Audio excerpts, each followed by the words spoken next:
Hey everyone, Gil here at GrayManPrepping. On this episode of Your Prep for Today, I want to talk to you about water. Again, yes, I'm talking about water again.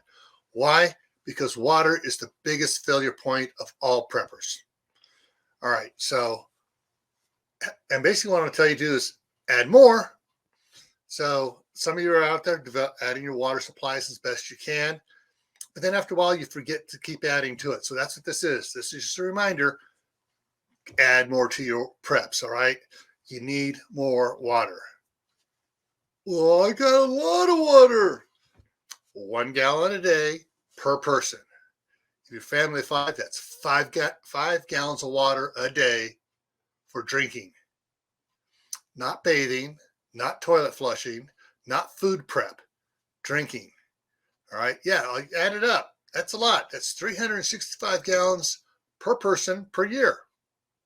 All right, so add more to your preps, stay safe, stay happy, keep adding to your preps. You don't want to end up in a situation like this.